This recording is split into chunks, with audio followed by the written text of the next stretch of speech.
यो कहते हैं ना कि थोड़ा मंदिर के विषय में जो है पौराणिक बातें जो है कुछ जानना चाहते हैं। भाई बिल्कुल बात सही है आपकी। हाँ। आप वीडियो बनाओगे ये हाँ, हम धर्म हमारा हम लोगों का सनातन चैनल है। हाँ। सनातन चैनल वो यूट्यूब का। तो अगर आप उचित समझो तो कुछ चीजें पूछे पुरानी मंदिर की स्थापना या मंदिर के जो विषय में। देखिए हम आपको बता दें, अपने ढंग से आप भेज कर लेना, वीडियो बनाना उचित नहीं लगता तो वीडियो बना रहे हैं भाई साहब। तो चैनल है ना हमारा।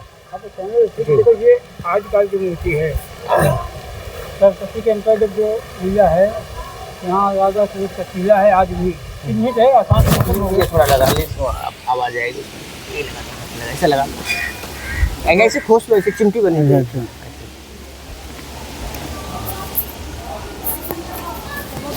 देखिए यहाँ पर जिसके पास जाओगे पहली बात तो वो अपनी बताएगा। हाँ। हम अपनी बताएंगे, आप अपनी बताएंगे, ठीक है।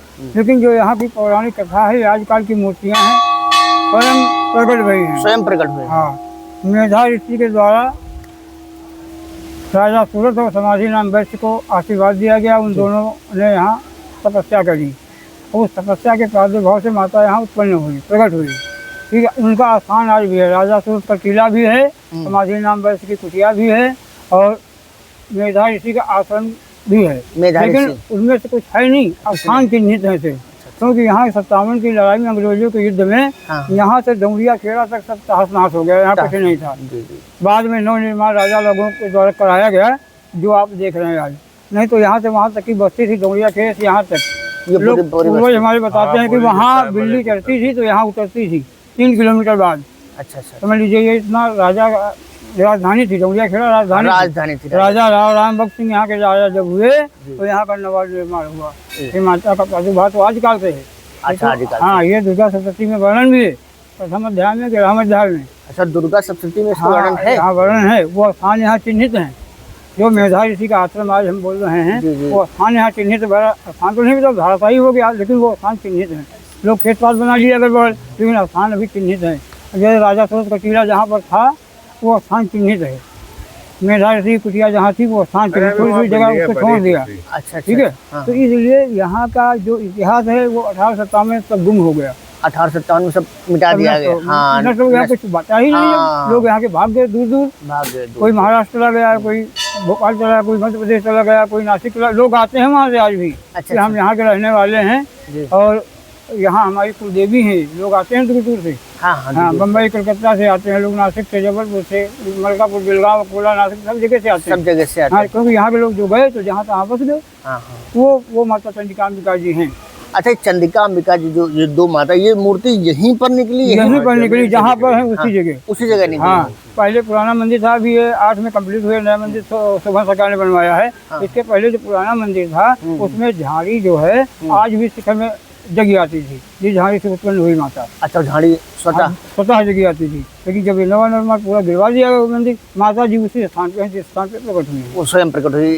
चंडिका अंबिका ये मूर्ति वहीं से उद्भव हुआ है, इनका प्रादुर्भाव हुआ, उनका दर्शन दिया है ना। मेधा ऋषि को राजा सूरज को दर्शन दिया है माता ने, दर्शन दिया। हाँ, फिर तो बाद में इतिहास आया राजा राम बख्श सिंह के जीवन काल में, या उस समय पे कि माता ने उनको जो दर्शन दिया, उनको तलवार भेंट की, तो उनका इतिहास बना है।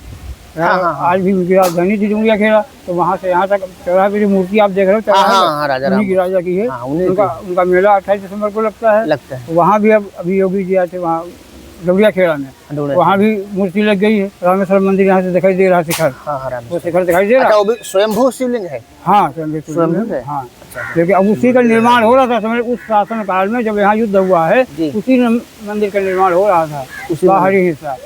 तो उसी समय युद्ध हुआ है यहाँ पे।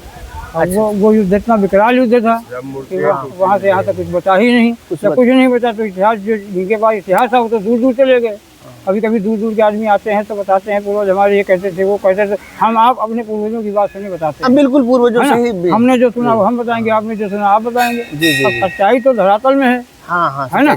प्रमाण जो है धरातल में, उसको कोई जानता नहीं, लेकिन जो सुना है पूर्वजों के द्वारा सुनी ही बात मानी जाती है। जो हम लोग अपने भाई परंपरा से में प्राप्त हुआ है वही हम बताते हैं। परंपरा से जो मिला है वो हम आपको बताएंगे, हमारी आने वाली पीढ़ी वो बताएगी, जो हम उसको बताए जाएंगे। हाँ हाँ हाँ। बस यही यहाँ के इतिहास है। गंगा मैया किनारा है, माता का दर्शन है। अच्छा, ये जो चंद्रिका जी मंदिर है, ये तो राजा जी ने बनाया था पुराना मंदिर। हाँ। तो जो नया मंदिर शोभन सरकार ने बनाया, तो शोभन सरकार को क्या आवश्यकता थी यहाँ मंदिर बनाने की? और शोभन सरकार की प्रेरणा थी, उनको स्वप्न हुआ था। उनके अंदर प्रेरणा थी। अब प्रेरणा के द्वारा उनको स्वप्न हुआ, क्या हुआ ये हम आप नहीं जानते। आपको कुछ बता दे वो एक टीका टिप्पणी हो गई कि उन्होंने ये बताया, उन्होंने ये बताया, लेकिन सच्चाई क्या है ये हम आप नहीं जानते। ये जानते हैं कि उनकी प्रेरणा थी। उनकी प्रेरणा तो पुल बनाने की थी, मंदिर बनाने की नहीं थी। मंदिर बनाने की नहीं, पुल बनाने की ये इंतजाम जितना मटेरियल यहाँ है ये पुल बनाने का था। और उस समय शिवपाल सिंह की सरकार थी। शिवपाल सिंह यहाँ आए और सरकार के दर्शन करे। तो सरकार ने कहा कि कहीं ये जिम्मेदारी हम लेते, पुल हम बनवाएंगे सरकार। तो सरकार ने वही मटेरियल उठा के माता के मंदिर में लगा दिया। माता के मंदिर में ये बजरंगबली का मंदिर बना है और आगे आश्रम में वो मटेरियल उठा के पूरा सब इनकी ही प्रेरणा से वो बना है। आए थे पुल बनाने, माता जी का मंदिर माता जी की प्रेरणा से बन गया। प्रेरणा से अभी उसमें ऐसा कौतुक हो गया, आ नहीं रहे थे पहले। तो समय सरकार थी वो आ गए यहाँ, आगे सरकार के दर्शन किया, उन्होंने अपने ऊपर ले लिया, हम बनवा देंगे पुल। अच्छा, कुछ बातें और सुनने में आई थी, झूठी अफवाह है, पता नहीं बोलते एक वृक्ष था उसको ऐसे हिला देते थे पैसा गिरता था। यहाँ पे कोई है ऐसा? यहाँ पर नहीं है, यहाँ पे नहीं। ये शोभन जहाँ आश्रम है, शोभन कानपुर देहात, हाँ, वहाँ की एक दिन की ये कहानी है। अच्छा, एक दिन, सिर्फ एक दिन की कहानी। सीबीआई वगैरह लगी थी वहाँ, जैसा हम भी सुनते हैं।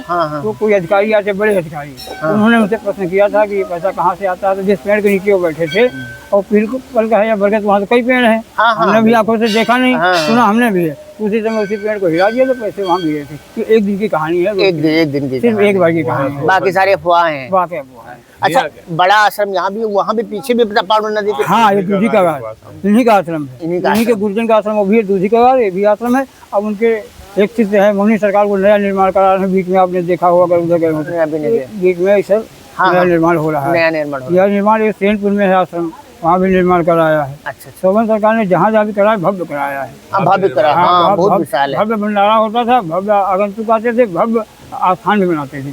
अब ये मूर्ति जो आप बजरंगबली की, हनुमान जी की देख रहे हैं यहाँ पे, 11 टन की है ये, इतनी विशाल है। और अष्टधातु है, पीतल तो ज्यादा है, देखो अष्टधातु, पूरी अष्टधातु है पूरी मूर्ति। अच्छा, 11 टन की मूर्ति है। पीतल तो यहाँ गलती, यहाँ तो कम से कम 6 महीना गलाई यहीं हुई, यहीं बनी है वो पीतल की मूर्ति। नीचे करीब नहीं तो 4 फुट तो नीचे से पीतल गली है उसमें। अच्छा अच्छा। अब अष्टधातु का मतलब है कि नाम मात्र के अष्टधातु होंगी, पीतल है। अब वो रातों में आते थे, अब वो कोई देखता तो नहीं कितने कौन सी धातु कितनी डाली है, लेकिन अष्टधातु का नाम दिया तो इसका मतलब है थोड़ी थोड़ी हो, अष्टधातु उसमें है, बकाया तो पीतल है, ये है।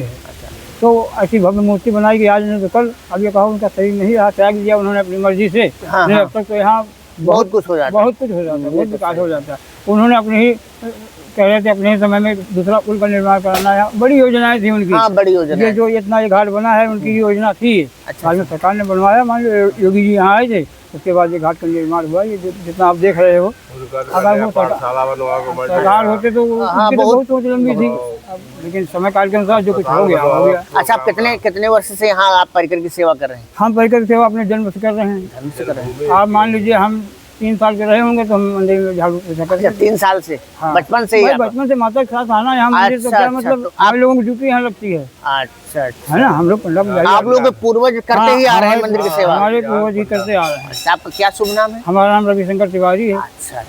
और हम यहाँ पर यहीं के रहने वाले हैं, हमारे पूर्वज भी यहीं के रहने वाले हैं, है ना।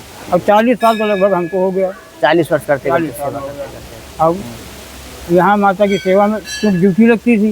1 हफ्ता की ड्यूटी थे, 4 भाई थे, परिवार बढ़ते गए, अलग अलग होते गए। अब जब हमारी ड्यूटी आती तो हमको ही करना होता था। अब तो मान लो इतनी व्यवस्था सरकार ने कर दिया, माटी की इतनी व्यवस्था हो गई कि अब लेबर कर्मचारी पड़े हुए हैं। हाँ, अभी तो सरकार द्वारा व्यवस्था के अनुसार जो है। तो नहीं तो पहले हम लोग स्वतः ही करते थे ना, झाड़ू पोछा धुलाई सफाई श्रृंगार आज भी स्नान ध्यान हम ही कराते हैं सुबह।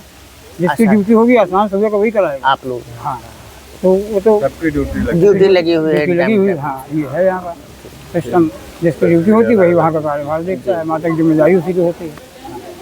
ये बहुत बहुत धन्यवाद, काफी धन्यवाद आपको भी। आप कहाँ से आए? आप हमको हम तकिया पाटन से आए। अच्छा, नाम शुभ नाम आपका? हम सूरज नाम है, सूरज निर्मल। एक चैनल है